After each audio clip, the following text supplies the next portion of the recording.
ಹೆಣ್ಣು ಮಗಳು ಇರ್ತಾಳೆ, ಎಷ್ಟು ದಾಸೋಹ ಮೂರ್ತಿ ಹೇಗಿರ್ತಾಳ ಅಂದಾಗ ಆಕೆ ತಾನು ಏನು ಊಟವನ್ನ ಮಾಡ್ತಾಳ ಅದೇ ಊಟವನ್ನ ತನ್ನ ಕೆಲಸದವರಿಗೆ, ತನ್ನ ಸುತ್ತಮುತ್ತ ಇರ್ತಕ್ಕಂಥ ಜನರಿಗೆ ಕೊಡ್ತಾ ಇರ್ತಾಳ. ಆಗಿನ ಕಾಲದಲ್ಲಿ ಒಬ್ಬ ಬಡವ ಗಂಜಿಗೆ ಉಪ್ಪು ಸಿಕ್ಕರೆ ಅವನಿಗೆ ಹಬ್ಬದ ಊಟ, ಆದ್ರೆ ಆಕೆ ಸುತ್ತಮುತ್ತ ಇರ್ತಕ್ಕಂಥ ಬಡವರಿಗೆ ದಿನಾನು ತಾನು ಉಣ್ಣುವಂತಹ ಅನ್ನವನ್ನೇ ಕೊಡ್ತಾ ಇರ್ತಾಳ.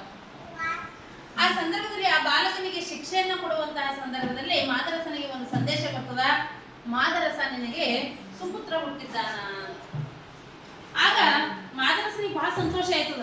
ಎಷ್ಟೋ ದಿನಗಳಿಂದ ನಾನು ಒಂದು ಮಗುವಿಗೆ ಕಾಯ್ತಾ ಇದ್ದ, ನನಗೊಬ್ಬ ಮಗ ಹುಟ್ಟನ, ಇಂಥ ಸಂದರ್ಭದಲ್ಲಿ ಮತ್ತೊಂದು ಜೀವವನ್ನ ಬಲಿ ಕೊಡೋದು ಬೇಡ ಅಂದು ಅಲ್ಲಿ ಮಾದರಸ ನನ್ನ ಮಗ ಹುಟ್ಟಿರ್ತಕ್ಕಂಥ ಶುಭ ಸಂದರ್ಭದಲ್ಲಿ ಈ ಬಾಲಕನಿಗೆ ನಾನು ಯಾವ ಶಿಕ್ಷೆಯನ್ನು ಕೊಡಲ್ಲ ಅಂತ, ಇವನಿಗೆ ಇವತ್ತು ಶಿಕ್ಷೆನೇ ಇಲ್ಲ ಅಂದಾಗ ಆ ಕೇತನಿಗೆ ಬಹಳ ಖುಷಿ ಆಗ್ತದೆ. ತನ್ನ ಎರಡೂ ಕೈಗಳನ್ನ ಜೋಡಿಸಿ ಆಕಾಶದತ್ತ ಮುಖ ಮಾಡಿ ಆತ ಹೇಳ್ತಾನ, ಅಪ್ಪ ತಂದೆ, ದೇವರಾಗಿ ಬಂದು ನನ್ನನ್ನು ಇವತ್ತು ನನ್ನ ಪ್ರಾಣವನ್ನ ಕಾಪಾಡ್ದಿ, ಮುಂದೆಯೂ ಸಹ